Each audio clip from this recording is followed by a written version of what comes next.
Where's the music?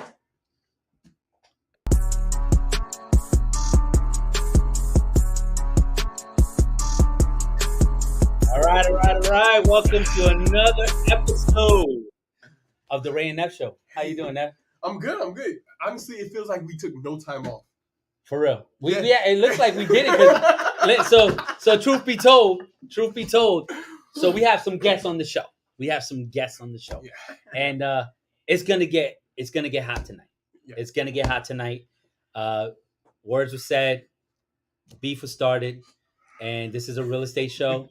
And we usually don't have. I don't even know. I mean, we're gonna start throwing punches. So welcome once again to Rey and Nev Show. It's been a long time. It's been almost a year. Actually, we calculated it was a year. Where did we calculate that? We calculated in the last podcast. And the last episode you're never gonna see because somebody didn't hit the record button. I'm not gonna say who it was, but there's only one keyboard on the. I don't know. The keyboard is. There's only one person. The keyboard is over there. So obviously we know who it was. We know it was me. So let's eliminate that. Right into this, let's eliminate the elephant in the room. Let's jump right into it, man. So let's introduce our guest. Yeah. So without further ado, we have Mr. Alexander Acosta. Alex, go ahead and tell them a little bit about yourself and what you're doing here with us. Well, today. This is my first time on podcast. No, this is the second time, really. Oh, second time? Oh, yeah, it's the second time. Yeah, the first one didn't get recorded. This is your first rodeo. Yeah. All right, yeah, and I've been here in La Rosa 2 months, and it's been amazing. It's gonna be, this is like pleasure. I haven't felt this 2 months. All right, awesome. And next to him, we have Mr. Josh Gowar, the man, the myth, the legend in lending. Talk to us, man. What's going on? What's going on with you today? Oh, I'm doing awesome, Ray. Thank you so much for inviting me to be a guest on this amazing podcast today. It's amazing right now. Okay, continue. Love it. It was awesome 15 minutes ago, too. Oh, but, yeah. Were we on for 15 minutes? We had some technical difficulties. It could not been 15 minutes. It could have not been 15 minutes. But it's just, been my pleasure to serve everyone in this office as well as any potential clients and anyone that needs help in lending. It's just my pleasure to serve you and your family. Awesome. Thank you for being on the show. All right, let's get the show started for the second time. So truth be told, since we're going to have to, shoot some shots right now, I actually was going to hit the button, but Josh interrupted me, and that's why I wasn't able to hit the button. So that's what caused you missing out on the amazing first 15 minutes of the podcast. Just want to let you know that. With that being said, let's get into it. All right. So what were we talking about? I forgot. We were talking about I'm so frustrated right now. Things. I don't even know where we want to start at. What was our recap of 2023? Yes, that's what it was. Thank you so much, Josh. Recap of 2023. So I'll do it. We had an amazing year in 2023. While other offices were, it was a little tighter over there. We didn't really feel that here, right? Yeah, not at all. We had great numbers. We had great top producers. We did. How many families did we help this year? This year we did over 600 plus, almost 700, which was crazy. Yeah, it's one of the best years that we had compared to last year. We went up about 40% year over year. Yeah. The market declined about 22%, and we were above that, and we did an additional 20% just for fun. Exactly. And on top of that, you said something. The market, we joined a new market. Yes. So we were talking about how, the market has now balanced out, and we kind of like it because we had the biggest shift we've ever had in history. The biggest thing about that is that now people got to work. Agents got to come out here and they got to put in the work. And it's not as easy. It's not as easy as it used to be, though, if you think about it, right? Like we used to list a property back pre-COVID and post-COVID, and it would fly off the shelf. Like one day. Yep. Multiple offers. We still get some of those like that, but not every property is going through that. Some properties you got to put in the work. So. Absolutely. And so when I was saying a new market, I wasn't even talking about that, but I'm glad you touched on it. But I was thinking about something else. What were you thinking about? Stock market. What about the stock market? We're a publicly traded. Oh, wow. Yeah, that's true. We are a publicly traded. I didn't know we were going to talk about publicly. So, yes. So, La Rosa, it is a great highlight. I didn't even think about that, right? Yeah. See, if we would have done the 15 minutes, at that point, I'm going to be honest with you. In those 15 minutes, if we would have played that, we didn't even talk about that. Yeah. So obviously, we became a publicly traded company. We became the other camera. Yeah. This one right here.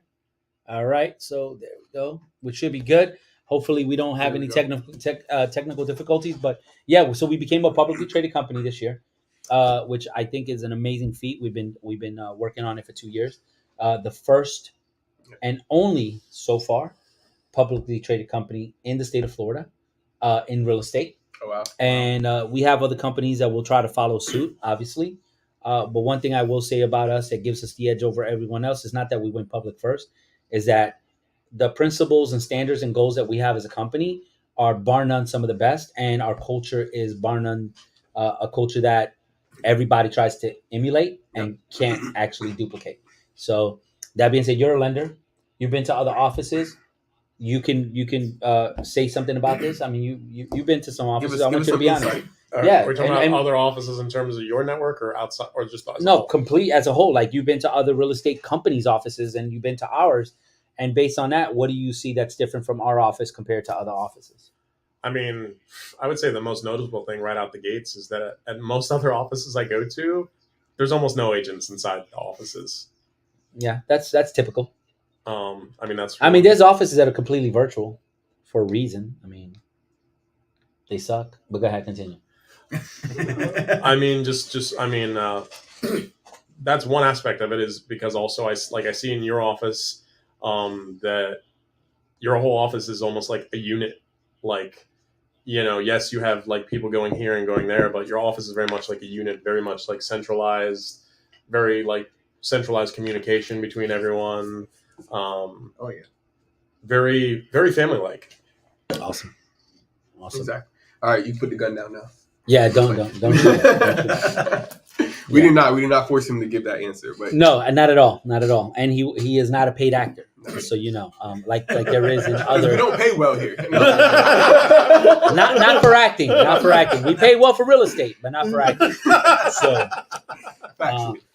so that being said, another thing we talked about is when's the best time to own real estate? When's the best time to own real estate? Yeah. When's the best time to own real estate, Alex? All the time. All the time. You know when the best time to own real estate is? When you need somewhere to live. Yeah. When do you not need somewhere to live? 100% every time. oh yeah.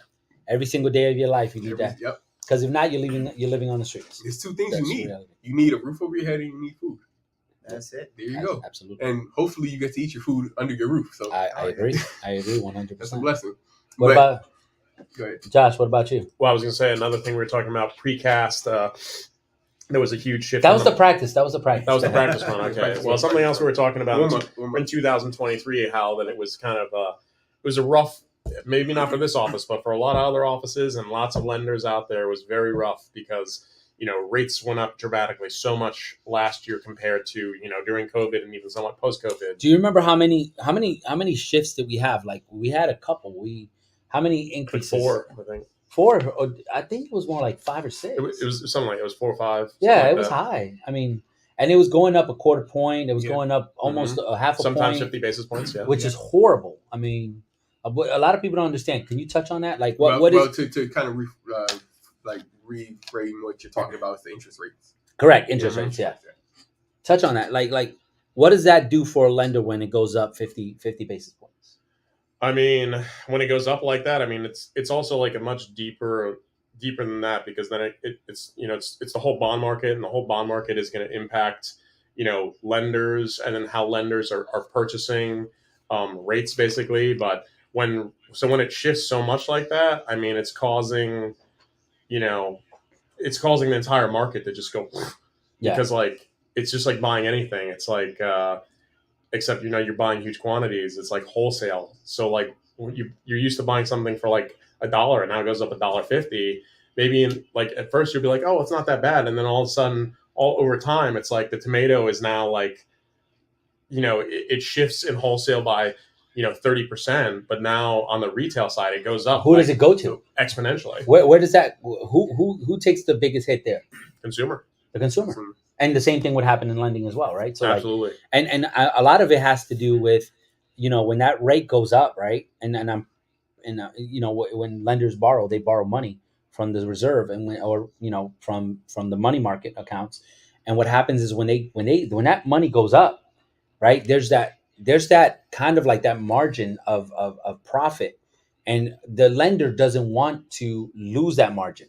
So what the lender would do is they would raise their rates to be able to shift to still make the same profit, but now they have to increase the percentage based on the fact that they want to make the same amount of money or close to it. Because think about it like this, and this is real life, right? Like when you own and operate a business, you have a certain amount of expenses, and as you grow, you add to those expenses. And then if you shift the market like this, well, you can't deny that you still have to pay those expenses because you increased them. You didn't know that shift was going to affect you by much, right? That's why, like I said, I mean, I'm not calling nobody out, but since we're going to call this the calling out episode, there's a company. I'm not going to mention the company, but there's a company out there that literally saw what was happening. They are huge in the refi market, and they decided to open up a real estate company because they knew they were losing a ton of business on the refi side, right? Like it went from getting 20 to 30 to 50 to 100 applications a month of refinance to literally going down to almost 2 to 3. And when it did that, obviously, I think the gentleman is really smart because then he says, well, let me go into another market. And he has the money to do so. So big, props to him. I give him credit for going into the market that obviously still makes money. Well, we all know who it is. I think we all know who it is. Yeah. But so my question is, how does that affect the consumer? Like, I know it affects the consumer the most, but what is the consumer feeling because of all these shifts? So I mean, going back into like COVID and even somewhat past COVID, I mean, like rates were at an all-time low. Like COVID was a black swan event. It like never happens. It happens like once every couple hundred years. And that caused rates to just shoot to the lowest they've ever been in the history of mankind, essentially. And then, so when rates got super low, it kind of conditions the American people to be kind of like, oh, it's like once you have a price for something, for anything, for like 6 months or longer, people get conditioned to paying that price. Correct. And it becomes a habit, like, oh, that's what I'm going to pay. Yep. Like, and that's my interest rate. That's amazing. So go ahead. So then, so then once the market starts shifting, and then once we got into like last year where rates just went up and up and up and up, so many consumers that had qualified at these super low rates during COVID and slightly post-COVID, all of a sudden could no longer qualify. And then also, even from my point of view... Is that because the rates went up or because rates and prices were going up at the same time? Rates, prices, insurance, I mean, everything across the board just skyrocketed. Mm-hmm. So that caused so many people that were qualifying before to now become disqualified. And then also... Or they would just qualify for a lesser price, which means they're out of the market because that price is no longer available. That's what happened on our side. But that's the way we saw it. And then also we just had, this humongous inventory scarcity across America and Florida as well. Yeah. So then also what was actually available was maybe not, maybe those people that could only qualify for a lower amount, maybe it just wasn't available. Yeah. And not only that, what happens would be, so like, for example, let's say the demographic dropped by a tremendous amount. Now the issue that you're going to have is that, you have, okay, well, I was qualified for 3. Now the rates went up. Now I'm down to 2. And there's only 4 houses at that price, but there's 100 buyers. Yep. And then how do you fulfill those orders? You can't fulfill those orders. So it was causing a problem. And then on another aspect is like, when you have the investor or the sophisticated investor that's maybe not always paying cash, that actually wants, to let his money work for him, who wants to, finance. Some of those investors that are still sophisticated, they're like, oh, well, rates are kind of high right now. I don't know if I want to go out there and acquire as many properties as I did, say, in 2019, 2020, 2021. Yeah, and that was huge because you had a lot of the big Wall Street investors doing it. Blackstone bought a bunch of property. Yep. They have a huge. I think their portfolio is above $3 trillion. Yeah, it's like one of the biggest corps. It's the huge one. Yeah. It's the biggest one out of all. I'll tell you a funny story. I wonder how that adds up. How that compares to McDonald's. That's just a random thought, though. No. So I'll tell you this. It compares. There's a difference because one's commercial and one's acquiring residential. It is. And understand this. A McDonald's. For people who don't know, McDonald's is one of the largest real estate holding companies in the world. Oh yeah, in the world. But for commercial properties. Commercial. Yeah. And the biggest issue with that you have to understand is that even though commercial is dwindling in the sense, McDonald's has always been a pull-up type of establishment. They've never been a delivery establishment, so they're always going to be busy. and they strategically build exactly where they need to be Mhm. for the most amount of traffic. Yep. So they're willing to pay top dollar, and their properties, if they sell, become top dollar properties as well. Absolutely. Oh, yeah. So, but I will tell you a funny story in regards to what you said in regards to scarcity in the market. I was scared one day, and I'll explain to you what scared me. So I had a customer. Customer called me up. He's like, "Hey, I want to buy a house." I said, "Okay, no problem." I was getting ready to transfer him to one of my team members, and I said, "Let me see what's available for this guy." Right. So he wants it. He wants to be in 32824, right? So because he wants to be in 32824, one of the biggest things that I saw was, go ahead, give me 1 second, guys. So one of the things that I saw that was crazy, was he wants to be in that zip code. I typed the zip code into the MLS. One property on the market in the whole zip code.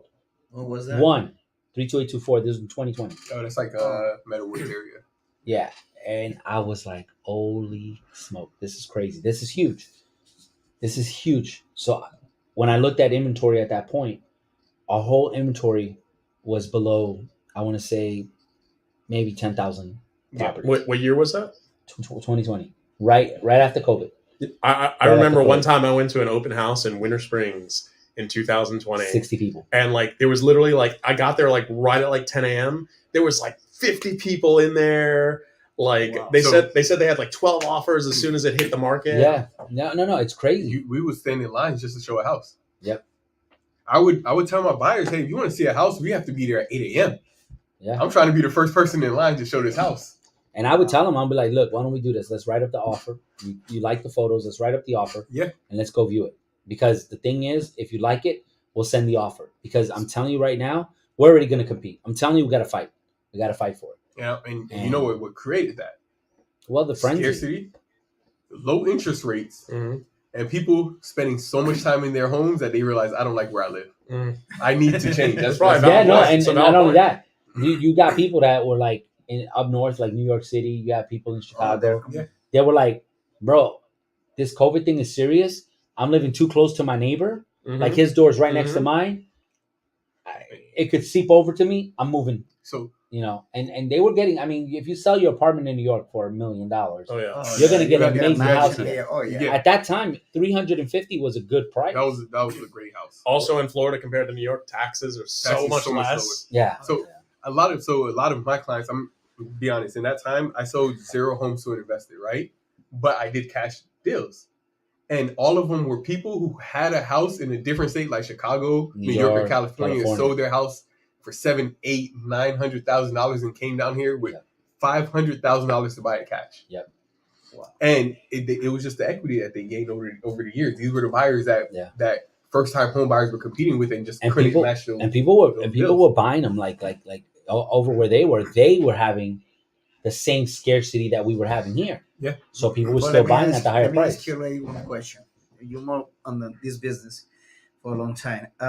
What do you think is going to happen to Orlando in a couple of years? I think Orlando will be another metropolitan within the next, I would say, 18 months. I would give take less than that. I think so? think less than a year. Less than Really? So just understand this, right? So Yeah. currently right now, there's over, I want to say 60 permitted projects of commercial properties that are being built to make us a metropolitan city. So number one is you've got these are the biggest ones. So you've got the packing district. So the packing district, that's easily a $2 billion project. They're building anywhere from. Where's that at? It's right down here in College Park. Yeah. They're building a ton of apartment complexes, townhomes. Townhomes are starting at 400,000. Oh yeah. A You know, lot of and- mixed use. A lot of mixed use housing. They're doing a Florida, lot of what's- apartments. the anyway. Fashion Square What's Mall. going on in Lake Nona? Well, that's the next one. I mean, Lake Nona's been like that for years, but now, okay. So anybody that doesn't know the story about Lake Nona, just so you understand, guys, Lake Nona, this is an investment group, kind of like us, 4 guys sitting down and playing Yep. around with an idea of let's build this to be the next best city. Yep. And they wanted to rank it up, and it was a company called Tavistock, and they decided to get the group together. They started to get investors, and they started to build, and they started to create criterias of who can build there, what you can build, Yep. and you can build like if you go to Lake Nona right now, you're gonna see apartment buildings. They got to be luxury. You're gonna see big homes. Builder You're communities. not gonna see little communities. You're not gonna see small homes yeah. communities. You're gonna see What's mansions. the lowest price right now? And Lake Nona's 400, Yeah, and that's townhomes. That's like mid 400s. Yeah, mid to high 400s, 400s. 450. Yeah, Mids. it's gonna be. But nice, right? the average single family home, 600 easy. Yeah. Easy. I mean, I know a builder. So I have a friend. I was gonna say I know a builder out there, and like the cheapest home they build is like $700K. So Yeah. who yeah, remembers it's in 2017 anyone saying I live in Lake Nona? no one. Nobody. Who remembers in 2018 anyone even going over? Maybe some Oh, maybe some no. nurses or something like that. Do you know Not even close because remember, Medical City was being built. that was being built? You know what Lake Nona was at that time? A lot of cow farms. It was a cow farm and one strip of road that people Yeah, used to Narcoossee. race cars. Yeah. Now, That was it. Everybody would race down Lake Nona because ain't nobody there. Cops ain't gonna Cops go there. weren't even out there. It was literally just a strip of road in between two farms. You want to hear? You want to hear? Like something known crazy? as like mini Dubai. Pretty much. yeah. Yeah. I'll tell you this. This is the funny part. You could go right down the road. Okay, if you're not like, oh, I gotta live in Lake Nona. You can go right past Narcoossee and Yeah. Boggy Creek Road into St. Cloud. Mm-hmm. Less than a mile. First in. community name is Turtle Creek. Is the first community you're gonna hit. Right But that's off off the of turn 192. That's Yeah, 192. it's 190. But off of here is like Mystic Creek, Magic Landings, and all that. You get a house in there for like $200,000 cheaper than Lake Yeah. Nona, which is great. It's great. You know why? I know, And you're like Is that 5 where you minutes from live? Lake Nona. Is that where you live? No, I do not. you know why I know Turtle Creek so well? That was my very first listing. I live in Wyndham Lakes. Since you want the crowd to know, I'm I'm just not saying. asking any questions. I mean, But I Mr. Winter Park. I asked that question about Lake Nona, right? To say, who remembers Orlando in 2017? What was happening in Orlando in 2017? What was being built in Orlando in 2017? How much? Nobody can name a single project from 2017 right now, right? And we've all lived in Orlando past Oh, that. I wasn't. I mean- I wasn't here. In Oh, you wasn't 2000. 2017? Okay, you weren't here. I think the only time that I saw the boom was, 2006 to 2008 Mhm. before the crash. That's the only time I remember Orlando having a boom. 2017 was a kind of rebounding. So as we were rebounding, people were still buying houses cheap. Yeah. But it wasn't like we were in a booming economy in the sense that people were not just, people weren't just buying major homes or we were we were being flooded with a ton of people. I'll tell you, I don't think until 2020. Because think about it like this. The biggest thing that happened in 2017 was the Orlando Eye. On Yeah. I-5. That's it. That was it. That was the only thing. Now, if you look at it, what's happened from last year to this year? Just traffic. It'll take us all day to fill a sheet out. Yeah. Like we could just keep going. Just front think and about back. And Paramore's has been completely renovated and it's continued to be Paramore's renovated. luxury apartments Yeah. with luxury restaurants at the bottom of it. Or He close went to luxury restaurants. just a chicken was like $36. Bro, what? Yeah. What? I ordered a steak with fries and that was about, what, $30? Steak, fries. A $30. little piece of steak. Just a Now, small was it piece of good? steak. Absolutely. Would I go back for it? Probably. What restaurant it was was that this? good. What's the name of that restaurant? I don't even remember. It starts Something with an kitchen. M. No, it starts with an M. F&D kitchen? No, it's not. No, It's modern. modern. No, Moderna? not modern. Moderna? No, that's in No. like Nana. No, I think it's modern. No, it's Modern? something. We'll post it later. The Monroe. Monroe. The Monroe Oh, okay. is what it is. It's the Monroe. So that's there. I thought Now- that's downtown. They have one downtown as well. Okay. So, but now, if you listen to music, Orlando's mentioned in songs now. Yeah. This is a destination. People are coming. And for people who listen to rap music, I don't know, the man say, first stop Tory. He was like, Orlando, first stop Tory. Yeah. I'm like, I'm never going back to that place because it's going to be packed. That's on Colonial. That's right there in Colonial. Have you ever been? Yeah, I've been a bunch of times. The vibe Have is you been? amazing. No. Have you been? Yeah. All right, this What is a song was shameless this? plug. Tory, honestly, is probably top 5 places to go in Orlando. No, not Food? that high. What? For food and drinks? Not for a whole meal. But you're talking You're to getting somebody. good tapas. You're going to have good the service. culture, the atmosphere. You're going to get a good drink. You're Where going to is get it good food. It's right here on it's Mills. down the street. Colonial Mills. Colonial Mills. Oh. Colonial Mills, yeah. Kabuki. Kabuki. Kabuki. Again, Kabuki. another one. That's another one. I think, isn't that a Michelin's though? I think No. There's not a Michelin 3-star. The only It one might that be. No, think, wait, Tory- there's one in College Park. Tory is Michelin, though. You're Yeah, thinking Tory. about Cadence. That's what you're Cadence. Cadence, Yeah. But I'm just saying all that to say that in less than a year, we are going to be a destination. We already are a destination. We're already a Oh destination. yeah. And, I mean, and I'm not talking about for Disney. We've been a Orlando is a destination. destination. We've been a itself. destination for years Yeah. for Disney. Now we're known for other things For as other well. things, yeah. So it makes us, at this point, it just makes us that much of a better place to come live. Because remember, I used to call Florida God's waiting room because people would That's what it retire. was. All the older people. People would start on. retire Yeah. and move here. You know what I'm saying? But All the now, older people are gonna boycott me. Listen, don't hate me for the truth. I'm just saying. But there's one topic that I did want to touch on. That's the topic of today because this is important that we let our consumers out there know, right? So one of the things that we started to notice to happen about a few years ago, and we were already ahead of the curve there, is we started feeling like solar panels were really screwing things up for the consumer, yes. right? So the average home sells between 5 to 7 years. Okay, so you buy a home, Mhm. you live in it for about 5 to 7 years, and you decide you want to move. Okay, so what happens is here's where the issue starts to begin. Okay, you buy a property, you get a knock on the door, and somebody says, "Hey, I want to sell you some solar panels," and they lie to you into buying those solar Or they panels. say you're never going to have an electric bill again. You're never gonna have an electric bill. That's lie number one. That's myth number one. Number two, it increases the value of your home. That's a myth. You're going to get a tax credit. Well, is that a myth, or do you I don't know. actually get that credit? I have no idea. I think you get the credit. You just You get have the to do it. You have to You do have it. to do it. They make it sound like the things never break. Yeah, and that's not true. So there's so many other things that happen that are just detrimental to the purchasing of a home when you decide you want to sell. You're like, what? I can't sell because of this, and that.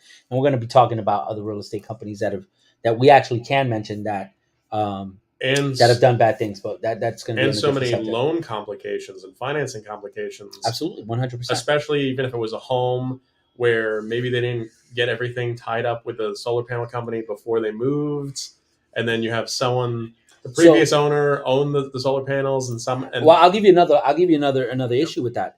They tell you that it's transferable when it's not. Mhm. So sometimes the ugly truth that you get is that you have to now pay the solar panels off. So it comes And it's on- not so cheap. when they sell the house, they had to Pay clear them that off. debt. yeah. Oh So- my god! Here goes the thing. It's a play on words, right? Transferable. What does that mean? It doesn't. It's transferable if you qualify for The this debt, loan. the debt. If you No, but qualify that's what to I'm take this saying. loan. Some of these you can't even transfer at all. Wow. There's a couple that I couldn't even transfer. And that's what we're going to talk about the loan for today. One of the loans that's out there.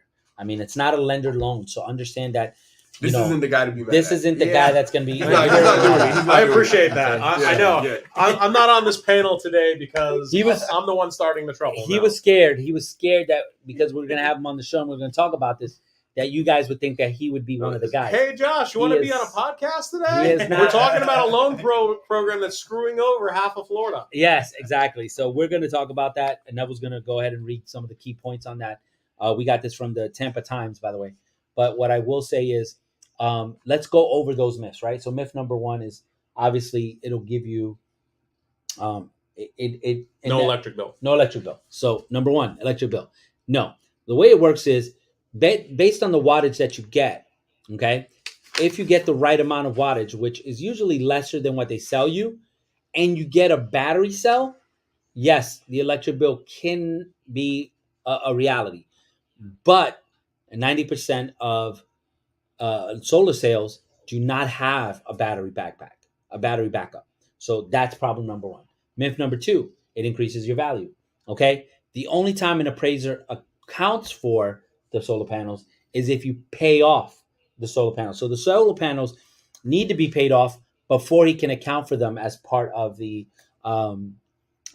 value of increasing the value of your home. But then problem number two is the amount that it'll increase. A lot of people think, well, it'll increase by 20, 30, 40, 50%. No, it's only going to increase by about 2 to 3%, 4% at the most I've seen.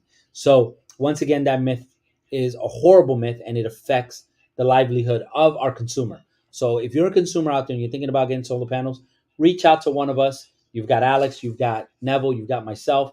We will go ahead and help you, and we'll give you our numbers at the end of this, and we'll also put it down below in the comment section. So that's myth number two. Myth number three They never break. is they never break. Oh my God, that is such a myth. And here's the problem with that. when they do break, right? Most of the people that install them are independent contractors. And those independent contractors are busy. They've already been paid for the job. So in order for them to come back out, you have to set an appointment. You have to come. You have to be there for that appointment. They have to come and replace the panel. They have to take the panel off, right? The broken one. They have to send it back, get the new panel, and then come back and install it, right? That has a deductible, first of all, so you're going to have to pay that. Number two, one of my customers that we had, the panel broke off during a storm. Wasn't even a hurricane. It was just winds. It wasn't bolted on right, and it fell right off the roof, cracked into pieces, okay? It took him literally almost 8 months to get the panel replaced. Wow. So what happens in those 8 months, right? Electric bill, because one of the panels is not working. And but here's the problem. And you're still paying for it. Still paying for it. And the connection between the two, what happens is, because that panel broke off, that connection is now. So you have the panel in the middle broke off. So the panels on the side, the two panels, they weren't connected to each other. So you're not getting any energy or electricity in the bottom. So you were paying for it and still paying your full bill. How do you like that? I don't like that. Absolutely not. Lastly, one of the biggest problems with solar panels is the type of loan that they give you. Not this guy, but those guys, right? The loan that they give you has what's called an incremental increase.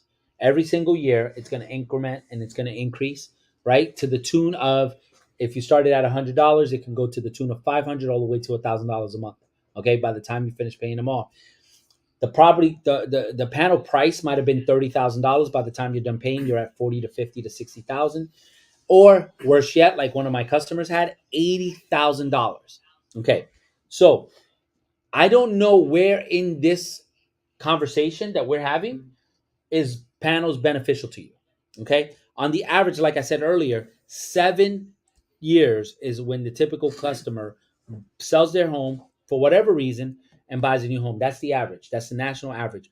So usually panels are on the roof and on that loan for 10, 15, 20, 30, 40 years, depending on what you've done to the house. Now let's go ahead and go over to the worst loan you can get for panels. And for that, I'll let Nev start. What you got, Nev? So I wanted to actually touch on something you just said, right? So let's talk about the lifetime of a solar panel. The PACE liens were lasting longer than the actual life of the solar panels. Yeah, which is horrible. They were putting a loan on your home or on you, basically. Yep. That were going to be 30 years on something that was only going to last 20. What is PACE? I don't think we introduced that yet. So basically, PACE is a Florida government program that allows low income homes, which in that case, because of where you are in Florida, that number can fluctuate. For you to go ahead and get panels, and not only panels, but other work done on your home. Panels, ACs, windows. Would they do roofs? They do roofs, yeah. AC, windows, electrical as well. Electrical. If you needed your house to be new windows. Yeah. We did say windows, right? So they'll do all of that through a PACE loan. Yeah. That was basically one of the worst loans you could have, because not only are you going to be paying on a PACE loan, that also affects your tax, how much you're going to be paying your taxes for your home. And what type of people do they normally qualify for that type of low income, which is sad because these people are not being given the right information.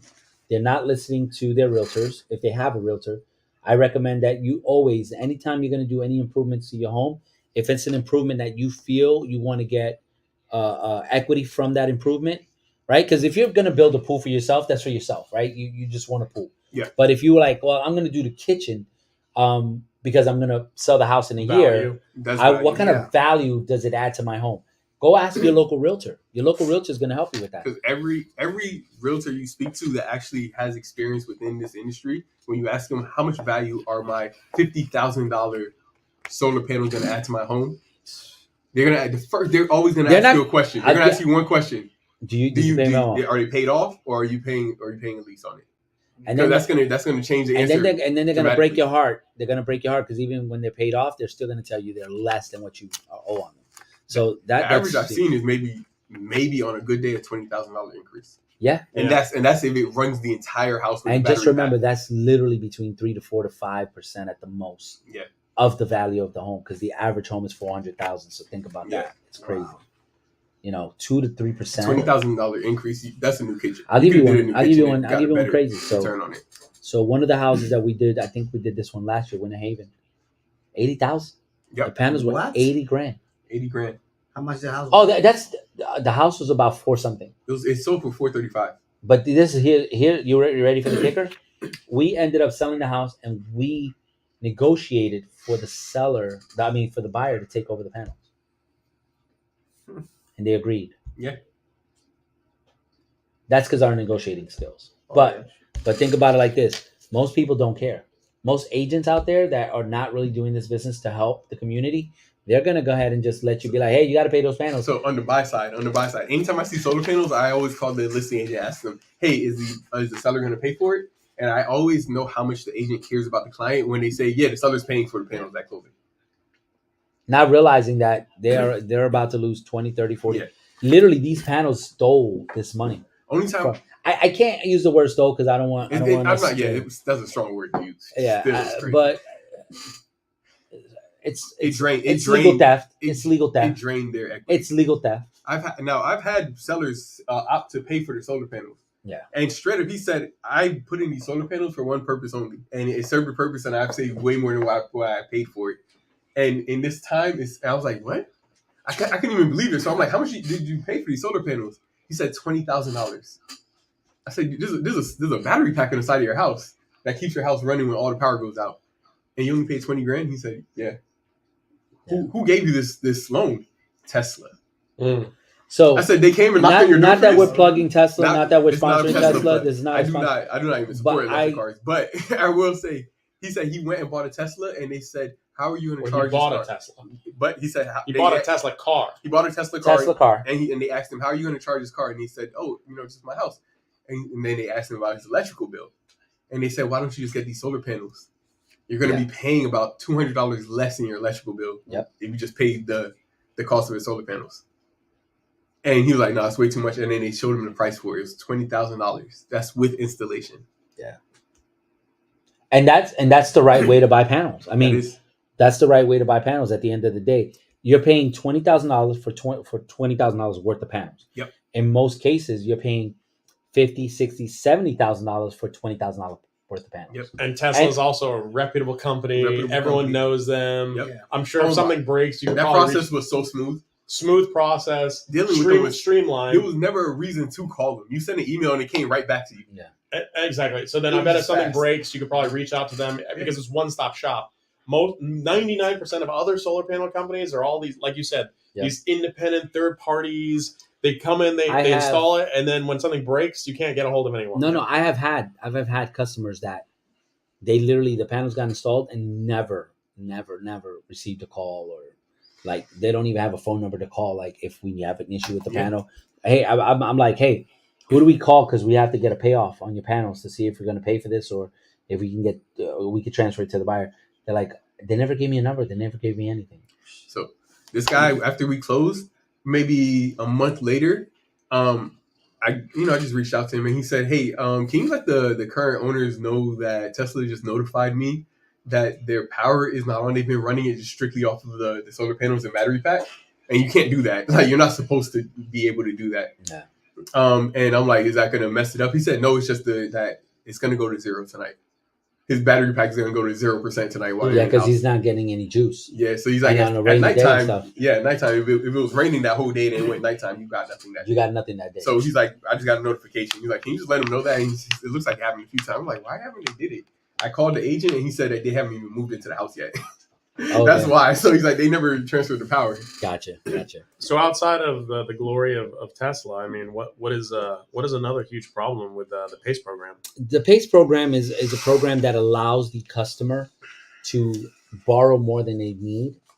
And so what would happen is now you have a customer that borrowed $100,000 and didn't even know that they borrowed this much money.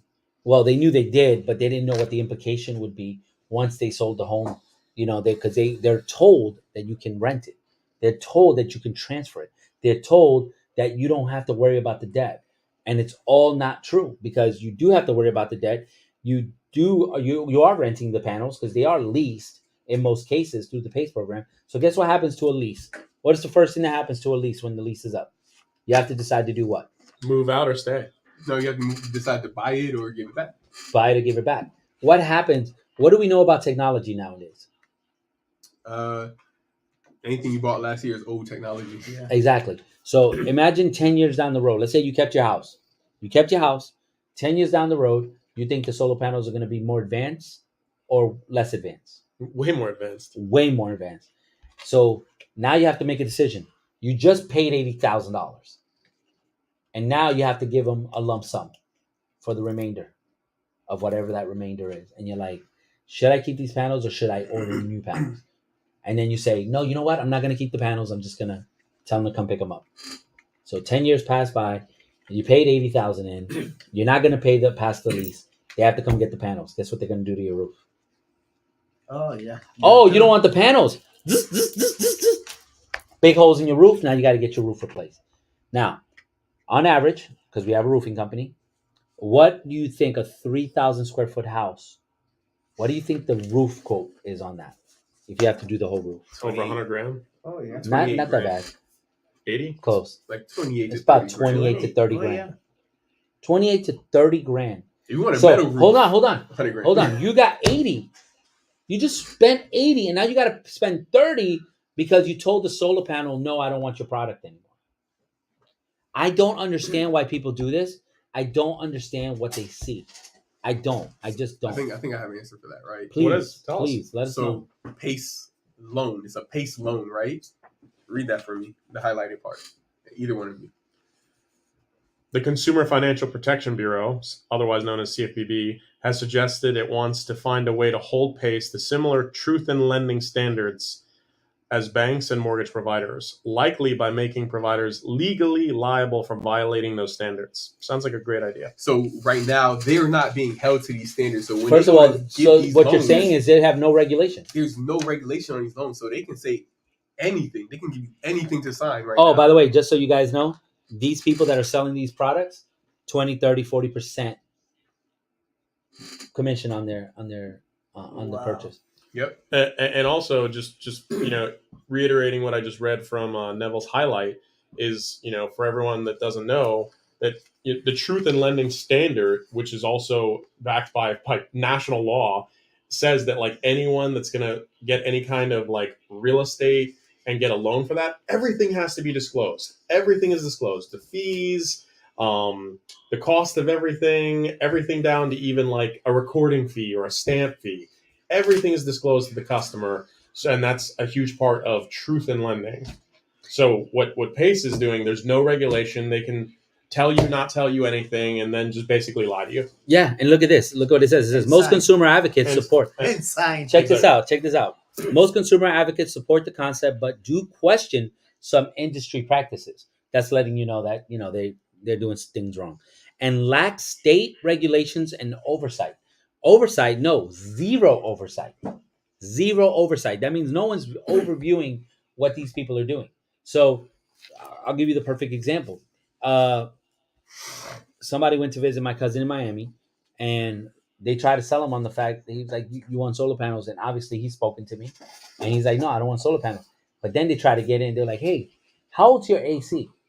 Oh, well, I just bought the house, but the AC is actually 10 years old. We can replace that for you when you get the panels. They had some kind of And what about your window? It's like, yeah, these are old windows. You want to get new windows? Double pane, get that energy efficiency. Of course, listen, a great salesperson will get through the door with those things. We don't want a great salesperson. We want an honest one. Yes. Okay? So the motto of the story is, guys, do your research. And then if you don't want to do the research, at least call an agent, because we research this stuff. Matter of fact, when we did that last episode saved a lot of our customers. They called us and thanked us because they were like, we were thinking about getting panels. Thank you for doing that episode. That's something that is priceless. And that's why we decided to do this episode, because we wanted people to know. Exactly. And this is another quote that I got from this, right? Polsky said the industry lobbied hard against stricter consumer protections in California, but each of the new laws reduced both complaints and lawsuits. So a new law went into California that put stricter consumer protections on them, right, for PACE loans. They said in our state, every time that new consumer protections go in, PACE initiations decrease. So that means every single time they've put more stricter consumer protections in, less people were getting PACE loans. Yeah. Because they had to disclose more information on these loans. And then people weren't doing it. And they realized this is not a good idea for me. This is not going to work for my finances. Here goes I'm going to lose in the long run. Here goes another one. Collie County banned the program after Habitat for Humanity found 25 liens on its homes, some with alleged forged 25? signatures. 25 liens. Liens on their homes with alleged forged signatures. Yep. Says the Naples Daily News reported. Yep.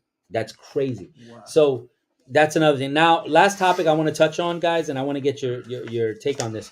How do you guys feel if you guys were able or allowed to go to a house, right, of a customer that has a need, and you give them $600, but in return, I know where we're going with this. Well, wait. Keep go ahead, going. go ahead. but in return, you get a listing agreement for 40 years.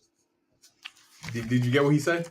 You give them $600. Yeah, so like they need some money, Let's say. and you give them $600. Let's say. Hey Josh, let me give you $600 really quick. I know times are hard. I'm gonna give you $600 right now. Yeah, you're hurting okay? right now. You're hurting. You're hurt. That's a nice Cadillac you have there. If you ever decide to sell your Cadillac, I know you don't want to sell it right now, but if you ever decide to sell it, just for the $600, you have to say you're gonna pay me a commission on it. I'm gonna help you. I'm gonna be the one to help you sell it. I'm gonna get you top dollar, but you have to pay me this commission. How much is the commission? It's gonna be a standard 6%. Standard 6%. Nothing crazy. This is just if you do decide to sell it. What's You the sign catch? this and What's the catch? There's no and catch. just tell me you're never gonna sell the car, or tell me you're not gonna sell it for the next year. If you say I'm not selling this car for another 3 years, that's fine. This is a 10-year contract. So anytime within the 10 years, if you decide to sell your car, I have to be the salesperson for it, and then you have to pay me a 6% commission. And you can take the $600 and that's it. All I take with me is this. But this is what happens. They were praying. So it's actually a real estate company. We can call them out because they literally filed for bankruptcy 2 weeks ago, I think. So MVR Realty, guys, if you guys know about MVR Realty, Neville doesn't like to call people out because he doesn't want to get a cease and desist, but they're gone. That's what they were doing. So 40 years. So here's the problem. And we dealt with them, and that's why there's a civil lawsuit right now. I want to give a shout out to Moody. I think her name is Ashley Moody. She is our attorney general. Yeah, she actually was the one that went after them. Yeah, I think it's actually only Moody. $600 or was it? No. Some of them were cheaper. Oh, jeez. Some of them were cheaper. And here's the lowest problem. I seen was like $400 at Christmas. $400? Like yeah, it was a lot of before Christmas. Christmas. There was a lot of Christmas. No, it's not legal. No, they were conning the heck out of them. Yeah. So here's the problem. So you call the customer, right? Mm-hmm. Customer's a friend of yours and says to you, "Hey, Alex, I want to sell my house." And you'd be like, "Okay, cool. Let me put it on the market." You put it on the market. You got an offer. Then the title company calls you. "Hey, Alex, did you list this house?" "Yes." "Do you have an offer on it?" "Yes." "I have the offer here. Guess what? I just got a call from a real estate company that we got to pay them 3%. "What do you mean we got to pay them 3%? "Oh, so they had a deal with the seller that if they ever sold their house, they had to sell it. But if somebody else did sell it, they still were owed 3%. Oh, that's how it's structured? Yeah. So they would put liens on the properties. And so what we started to do, Eric did this, is we pulled every single property that had a lien from them. And we started to see in Point Siena alone, 109 homes. Holy crap. So I'm like, how much, so I called the legal hotline. And I said, "Hey, is this legal?" This is what the attorney said. And this is not, we can't give attorney advice, and they can't give attorney advice out there. It's like, took a big sigh. It's like, "Unfortunately, it is. But you shouldn't do it." That's what he told me. And I'm like, okay. What? Then I called our attorneys. And our attorney's like, "Stay away from it." I was like, "I'm not doing it. I'm having customer issues. How do we solve our customer issues?" "They're going to have to pay." Well, guess what, guys? This is a public service announcement. There is a civil class lawsuit against them. Hopefully, Ashley Moody was able to freeze their assets because they filed for bankruptcy. And if she did, then obviously there's money there. If she didn't, obviously there's attorneys tied to it. You could probably sue those What's the name guys. of the company again? MVR Realty. MVR Realty. And they were, and I'll be honest with you, and I hate to curse on the show because it's our first show back, but there were some cocky sons of bitches. They're not cocky right now. Oh my god! There When, was when a- you when I talk to called them, yo, oh my god! When I called them that we're gonna get our money, I'm like, I can't believe you guys are doing this. And Wow. I called them out in another episode. Yeah. Unfortunately, when I was calling them out, we did not know that this was happening, so it's kind of like an update. But did I call you about it? I know I was in the car driving. I called Ed about it because Ed had a client that wouldn't sell because of the fact that she was like, I got to pay you, I got to pay them, and I just can't afford it. So right now, you don't have to pay any of those contracts. All those contracts are dead. So if you're planning on selling and you did have a contract or MV, give us a call. We know how to get you out of them. That's why we wanted to let you guys know. Yeah. I've already spoken to attorneys on it. And exactly, we can actually get you money. For those of you who lost money, give us a call. We'll get you to the right department so that you can also get help from that. So that being said, before you even go past that, when we looked at the liens, around what time of year was most of these liens? Christmas Time. It was December. What were the amounts that they were giving them? 3 to 5. I saw $600. I never saw. They said they would give anywhere up to $4,000. I've never seen a $4,000 one.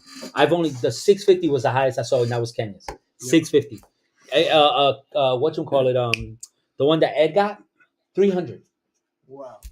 So for $300, So what they were specifically doing was completely being predatory. Absolutely 100%. 100%. And looking for desperate people Yes. around the holidays that needed money Absolutely. in order to con them and rip them off. And they'll put a lien on the house. So the second that house went into escrow and the title company did their lien searches, they were notified.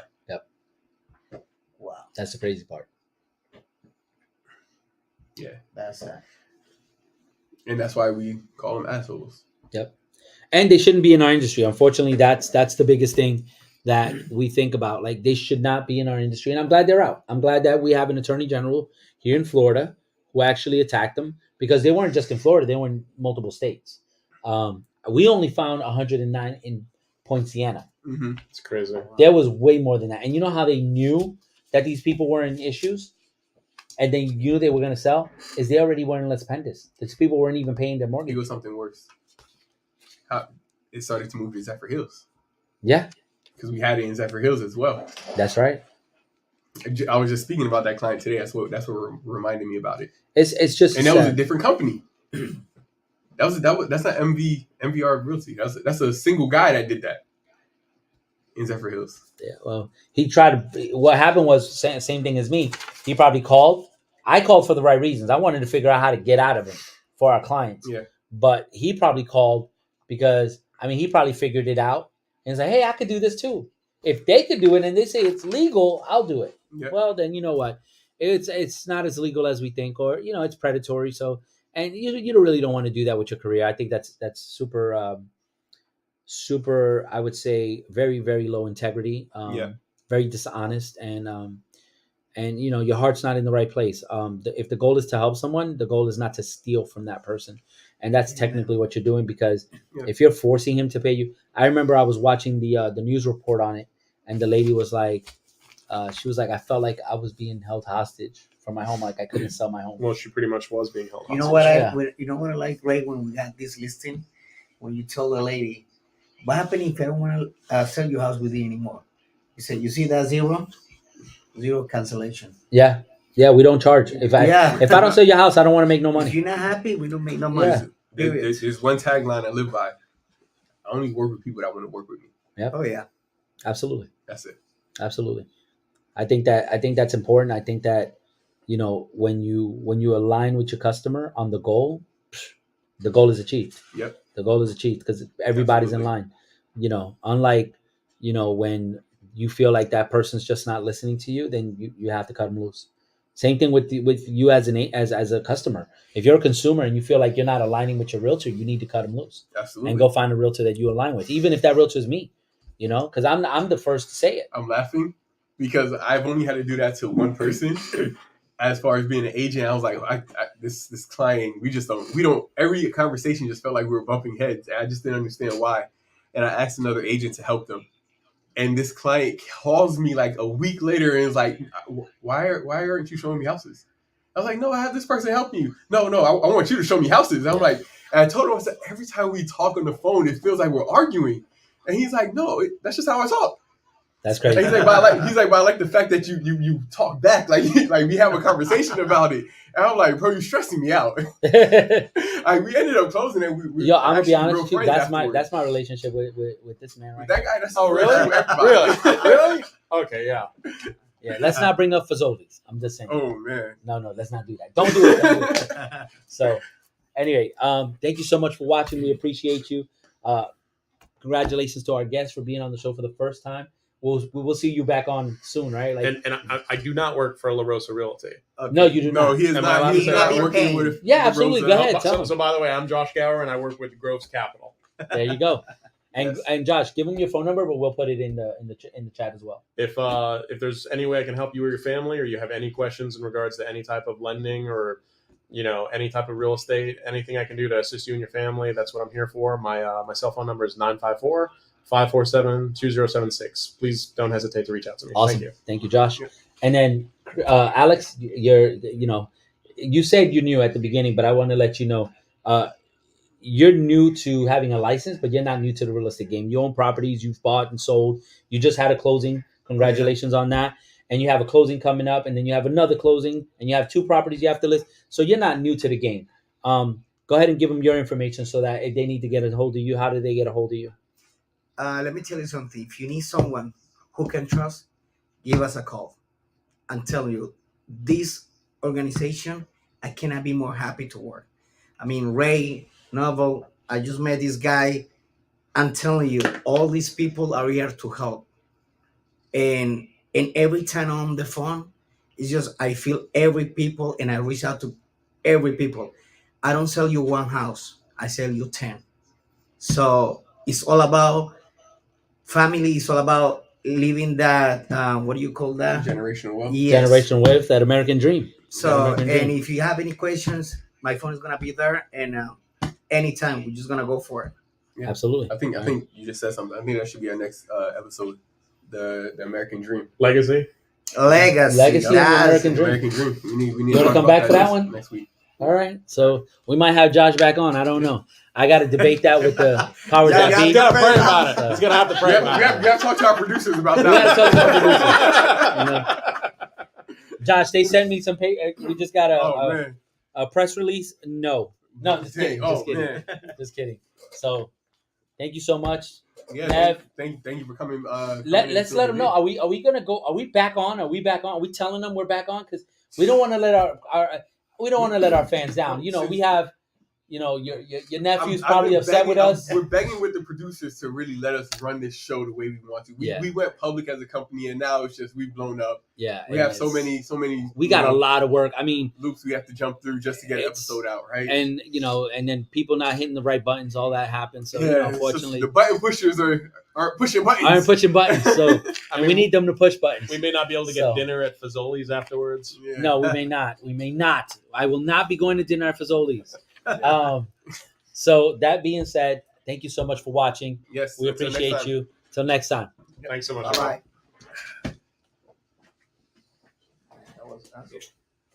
Good episode.